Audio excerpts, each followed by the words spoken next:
Hey, we're going to do February 9th in the Chronological Bible. And this is a study Bible, so there's a summary at the first.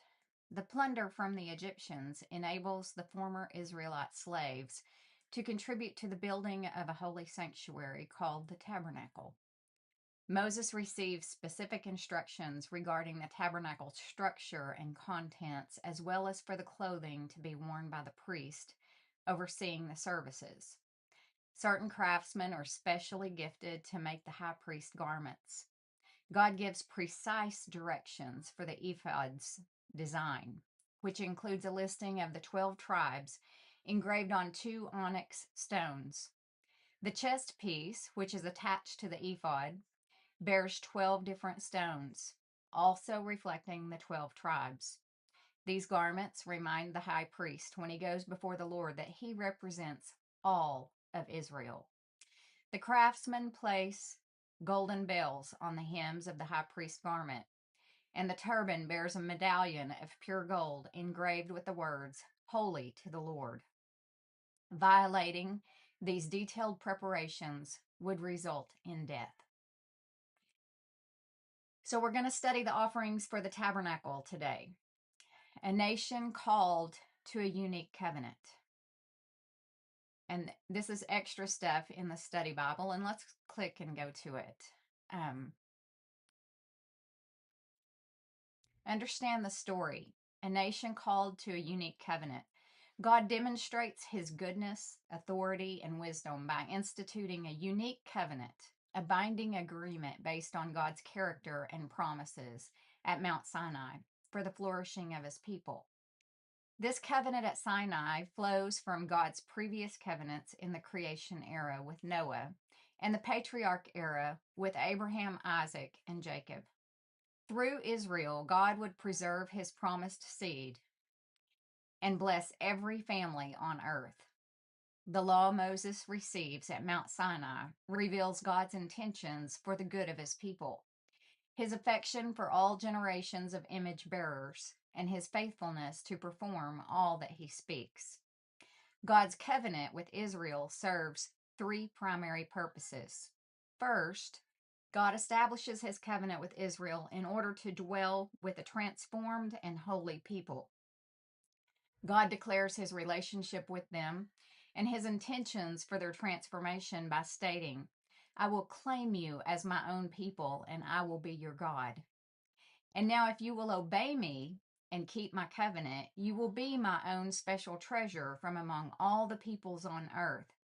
For all the earth belongs to me, and you will be my kingdom of priests, my holy nation."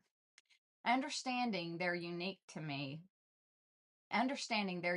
relationship with the Creator God and his sovereign rule over all the earth gives them purpose.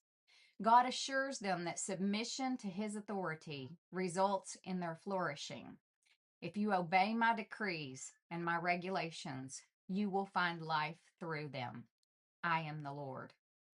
The law trains Israel in God's ways through the boundaries he gives, teaching the new nation to discern between what is righteous and wicked, what is clean and unclean, and what brings blessings and curses. By obeying the law, Israel would be distinguished from all the surrounding nations and their religions. God warns his covenant people against imitating the Egyptian way of seeing the world when he instructs, "I am the Lord your God. So do not act like the people in Egypt, where you used to live, or like the people of Canaan, where I am taking you. You must not imitate their way of life." God unilaterally commits himself to his people based not on their merit, but on his love for them and their faith in his ability to fulfill his promises to Abraham, Isaac, and Jacob. And even when they sin and God responds by acting with discipline and accountability, he provides a way to restore and rebuild his people in the covenant. The conditional nature of God's blessings and curses. If you obey, I will bless you in this way. And if you refuse to obey, I will curse you in this way, is designed to lead the people to repentance and renewal. Second, God preserves his covenant with Israel to prove his goodness and wisdom to the other nations and the future generations of the faithful. When Moses recounts the law to the nation of Israel's second generation, he broadcasts the glory of God's covenant laws by saying, "Obey them completely, and you will display your wisdom and intelligence among the surrounding nations. When they hear all these decrees, they will exclaim, 'How wise and prudent are the people of this great nation!' For what great nation has a God as near to them as the Lord our God is near to us whenever we call on him? And what great nation has decrees and regulations as righteous and fair as this body of instructions that I am giving you today?" God's covenant reveals his character to the nations. God provides Israel with his written word and establishes the knowledge of Scripture as a core value. The Bible claims its origin of revelation to be the Creator God, as verified by his audible words to the entire nation of Israel. The people not only heard God's voice at Mount Sinai, but also saw his works during their wanderings. God's instruction to record his words ensures the preservation of his word from one generation to the next. He commands them, "You must commit yourselves wholeheartedly to these commands that I am giving you today. Repeat them again and again to your children. Talk about them when you are at home and when you are on the road, when you are going to bed and when you are getting up." This preserved word, written by human witnesses of God's actions and statements, serves as testimony to the truth for future generations. Third, God fulfills his covenant by preserving the seed of promise. God's covenant with Israel is a partial fulfillment of his covenant with Abraham. His redemption plan would flow through the nation of Israel. The promises made would ultimately culminate in the arrival of the seed promised to Eve. As Moses alludes to, "The Lord your God will raise up for you a prophet like me from among your fellow Israelites. You must listen to him. And as the Lord tells Moses, I will put my words in his mouth. I will personally deal with anyone who will not listen to the messages the prophet proclaims on my behalf." Jesus is the prophet Moses promised. He would declare, "I am the way, the truth, and the life. No one can come to the Father except through me." Through this unique covenant, God establishes boundaries, rewards, and warnings, and emphasizes his intimacy with Israel.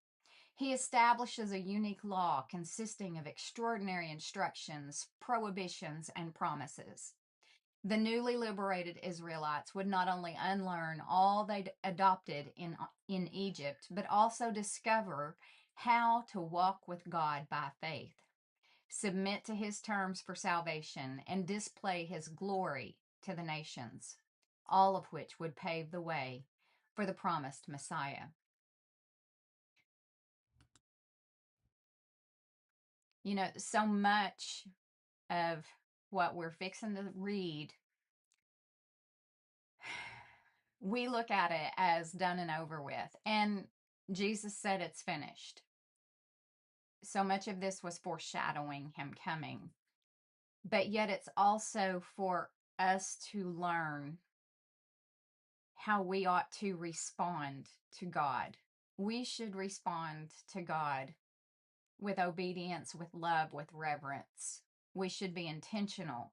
You can't accidentally worship the Lord your God. You can't accidentally follow God. It's intentional. In 2024, our ladies retreat was be intentional and bloom. And that's what it was all about, is you have to intentionally focus on God. And so with that, I'll get off my soapbox and we'll start in Exodus 25, verse 1. The Lord said to Moses, "Tell the people of Israel to bring me their sacred offerings, accept the contributions from all whose hearts are moved to offer them. Here is a list of sacred offerings you may accept from them: gold, silver, and bronze, blue, purple, and scarlet thread, fine linen, and goat hair for cloth, tanned ram skins, and fine goatskin leather, acacia wood, olive oil for the lamps, spices for the anointing oil and the fragrant incense, onyx stones and other gemstones to be set in the ephod and the priest's chest piece. Have the people of Israel build me a holy sanctuary so I can live among them. You must build this tabernacle and its furnishings exactly according to the pattern I will show you.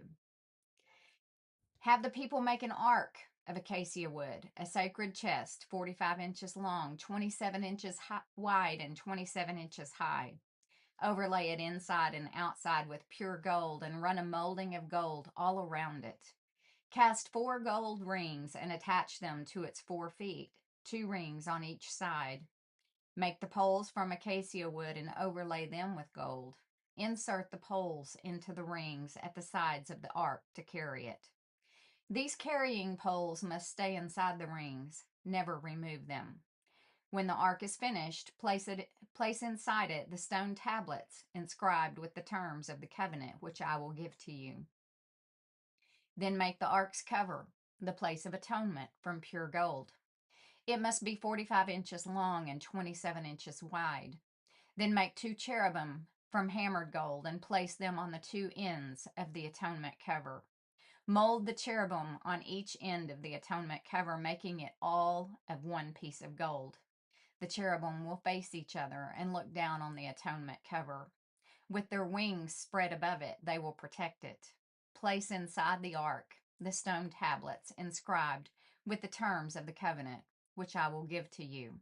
Then put the atonement cover on the top of the ark. I will meet with you there and talk to you from above the atonement cover between the gold cherubim that hover above the ark of the covenant.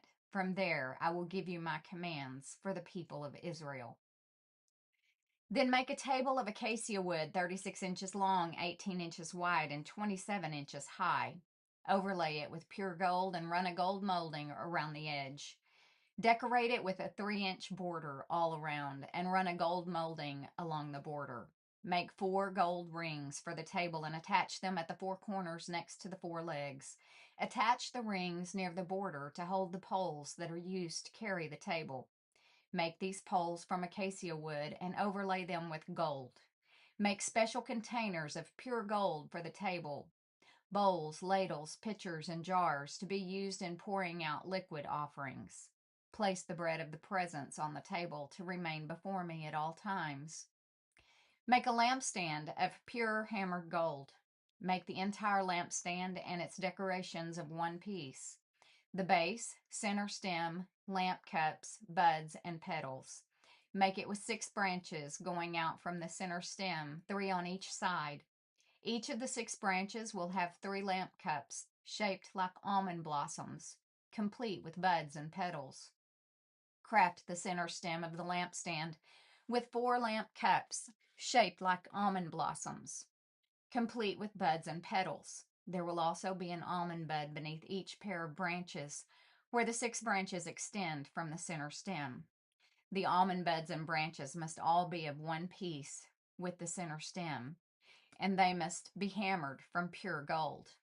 Then make the 7 lamps for the lampstand and set them so they reflect their light forward. The lamp snuffers and trays must also be made of pure gold. You will need 75 pounds of pure gold for the lampstand and its accessories. Be sure that you make everything according to the pattern I have shown you here on the mountain. Make the tabernacle from 10 curtains of finely woven linen. Decorate the curtains with blue, purple, and scarlet thread and with skillfully embroidered cherubim. These 10 curtains must all be exactly the same size, 42 feet long and 6 feet wide. Join 5 of these curtains together to make 1 long curtain. Then join the other 5 into a second long curtain. Put loops of blue yarn along the edge of the last curtain in each set. The 50 loops along the edge of 1 curtain are to match the 50 loops along the edge of the other curtain. Then make 50 gold clasps and fasten the long curtains together with the clasp. In this way, the tabernacle will be made of 1 continuous piece. Make 11 curtains of goat hair cloth to serve as a tent covering for the tabernacle. These 11 curtains must all be exactly the same size, 45 feet long and 6 feet wide. Join 5 of these curtains together to make one long curtain, and join the other 6 into a second long curtain. Allow 3 feet of material from the second set of curtains to hang over the front of the sacred tent. Make 50 loops for one edge of each large curtain. Then make 50 bronze clasps and fasten the loops of the long curtains with the clasp. In this way, the tent covering will be made of one continuous piece. The remaining 3 feet of this tent covering will be left to hang over the back of the tabernacle. Allow 18 inches of remaining material to hang down over each side so the tabernacle is completely covered. Complete the tent covering with a protective layer of tanned ram skins and a layer of fine goatskin leather. For the framework of the tabernacle, construct frames of acacia wood. Each frame must be 15 feet high and 27 inches wide, with 2 pegs under each frame. Make all the frames identical. Make 20 of these frames to support the curtains on the south side of the tabernacle. Also make 40 silver bases, 2 bases under each frame with the pegs fitting securely into the bases. For the north side of the tabernacle, make another 20 frames with their 40 silver bases, 2 bases under each frame. Make 6 frames for the rear, the west side of the tabernacle, along with 2 additional frames to reinforce the rear corners of the tabernacle. These corner frames will be matched at the bottom and firmly attached at the top with a single ring, forming a single corner unit. Make both of these corner units the same way, so there will be 8 frames at the rear of the tabernacle, set in 16 silver bases, 2 bases under each frame. Make crossbars of acacia wood to link the frames. 5 crossbars for the north side of the tabernacle and 5 for the south side. Also make 5 crossbars for the rear of the tabernacle, which will face west. The middle crossbar attached halfway up the frames will run all the way from one end of the tabernacle to the other. Overlay the frames with gold and make gold rings to hold the crossbars. Overlay the crossbars with gold as well. Set up this tabernacle according to the pattern you were shown on the mountain. For the inside of the tabernacle, make a special curtain of finely woven linen. Decorate it with blue, purple, and scarlet thread and with skillfully embroidered cherubim. Hang this curtain on gold hooks attached to 4 posts of acacia wood. Overlay the posts with gold and set them in 4 silver bases. Hang the inner curtain from clasp and put the Ark of the Covenant in the room behind it. This curtain will separate the holy place from the most holy place. Then put the Ark's cover, the place of atonement, on top of the Ark of the Covenant inside the most holy place. Place the table outside the inner curtain on the north side of the tabernacle and place the lampstand across the room on the south side.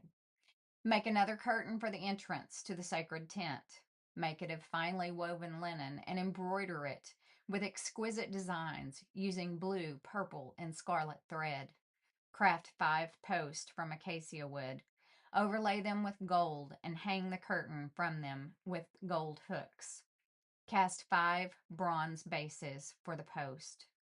Using acacia wood, construct a square altar, 7.5 feet wide, 7.5 feet long, and 4.5 feet high.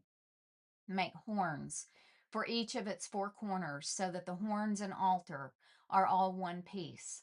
Overlay the altar with bronze. Make ash buckets, shovels, basins, meat forks, and fire pans, all of bronze. Make a bronze grating for it and attach 4 bronze rings at its 4 corners. Install the grating halfway down the side of the altar under the ledge. For carrying the altar, make poles from acacia wood and overlay them with bronze. Insert the poles through the rings on the 2 sides of the altar. The altar must be hollow, made from planks. Build it just as you were shown on the mountain. Then make the courtyard for the tabernacle, enclosed with curtains made of finely woven linen. On the south side, make the curtains 150 feet long. They will be held up by 20 posts set securely in 20 bronze bases. Hang the curtains with silver hooks and rings. Make the curtains the same on the north side. 150 feet of curtains held up by 20 posts set securely in bronze bases. Hang the curtains with silver hooks and rings. The curtains on the west end of the courtyard will be 75 feet long, supported by 10 posts set into 10 bases. The east end of the courtyard, the front, will also be 75 feet long. The courtyard entrance will be on the east end, flanked by 2 curtains. The curtain on the right side will be 22.5 feet long, supported by 3 posts set into 3 bases. The curtain on the left side will also be 22.5 feet long, supported by 3 posts set into 3 bases. For the entrance to the courtyard, make a curtain that is 30 feet long. Make it from finely woven linen and decorate it with beautiful embroidery in blue, purple, and scarlet thread. Support it with 4 posts, each securely set in its own base. All the posts around the courtyard must have silver rings and hooks and bronzes. So the entire courtyard will be 150 feet long and 75 feet wide, with curtain walls 7.5 feet high, made from finely woven linen. The bases for the post will be made of bronze. All the articles used in the rituals of the tabernacle, including all the tent pegs used to support the tabernacle and the courtyard curtains, must be made of bronze. Command the people of Israel to bring you pure oil of pressed olives for the light, to keep the lamps burning continually.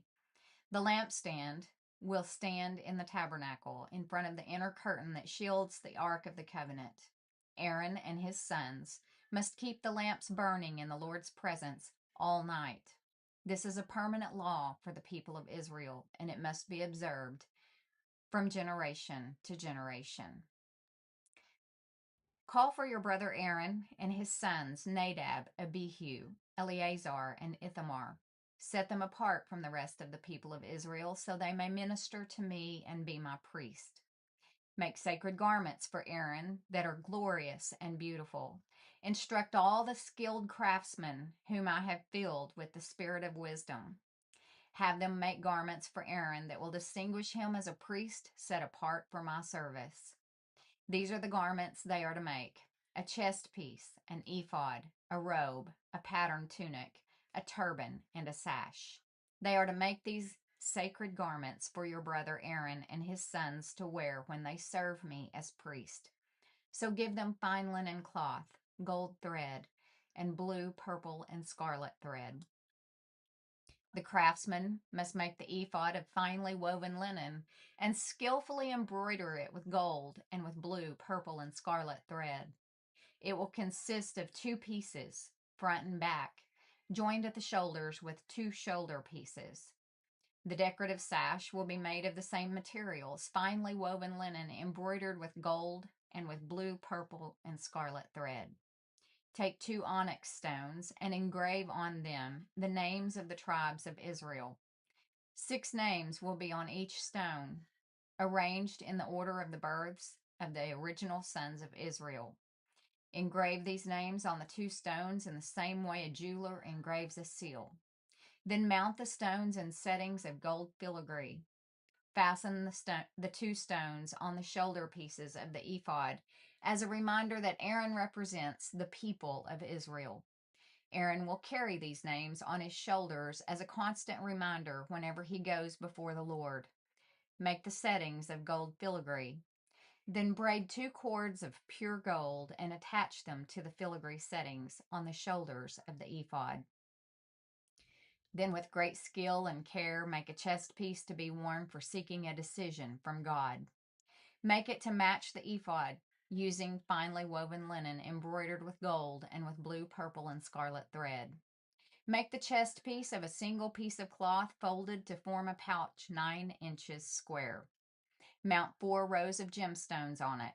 The first row will contain a red carnelian, a pale green peridot, and an emerald. The second row will contain a turquoise, a blue lapis lazuli, and a white moonstone. The third row will contain an orange jacinth, an agate, and a purple amethyst. The fourth row will contain a blue-green beryl, an onyx, and a green jasper. All these stones will be set in gold filigree. Each stone will represent one of the 12 sons of Israel, and the name of that tribe will be engraved on it like a seal. To attach the chest piece to the ephod, make braided cords of pure gold thread. Then make 2 gold rings and attach them to the top corners of the chest piece. Tie the 2 gold cords to the 2 rings on the chest piece. Tie the other ends of the cords to the gold settings on the shoulder pieces of the ephod. Then make 2 more gold rings and attach them to the inside edges of the chest piece next to the ephod. And make 2 more gold rings and attach them to the front of the ephod. Below the shoulder pieces, just above the knot where the decorative sash is fashioned to the ephod. Then attach the bottom rings of the chest piece to the rings on the ephod with blue cords. This will hold the chest piece securely to the ephod above the decorative sash. In this way, Aaron will carry the names of the tribes of Israel on the sacred chest piece over his heart when he goes into the holy place. This will be a continual reminder that he represents the people when he comes before the Lord. Insert the Urim and Thummim into the sacred chest piece so they will be carried over Aaron's heart when he goes into the Lord's presence. In this way, Aaron will always carry over his heart the objects used to determine the Lord's will for his people whenever he goes in before the Lord. Make the robe that is worn with the ephod from a single piece of blue cloth, with an opening for Aaron's head in the middle of it. Reinforce the opening with a woven collar so it will not tear. Make pomegranates out of blue, purple, and scarlet yarn, and attach them to the hem of the robe, with gold bells between them. The gold bells and pomegranates are to alternate all around the hem. Aaron will wear this robe whenever he ministers before the Lord, and the bells will tinkle as he goes in and out of the Lord's presence in the holy place. If he wears it, he will not die. Next, make a medallion of pure gold and engrave it like a seal with these words, Holy to the Lord. Attach the medallion with a blue cord to the front of Aaron's turban, where it must remain. Aaron must wear it on his forehead so he may take on himself any guilt of the people of Israel when they consecrate their sacred offerings. He must always wear it on his forehead so the Lord will accept the people. Weave Aaron's patterned tunic from fine linen cloth. Fashion the turban from this linen as well. Also make a sash and decorate it with colorful embroidery. For Aaron's sons, make tunics, sashes, and special head coverings that are glorious and beautiful. Clothe your brother Aaron and his sons with these garments, and then anoint and ordain them. Consecrate them so they can serve as my priest. Also make linen undergarments for them, to be worn next to their bodies, reaching from their hips to their thighs. These must be worn whenever Aaron and his sons enter the tabernacle or approach the altar in the holy place to perform their priestly duties. Then they will not incur guilt and die. This is a permanent law for Aaron and all his descendants after him. That concludes the February 9th daily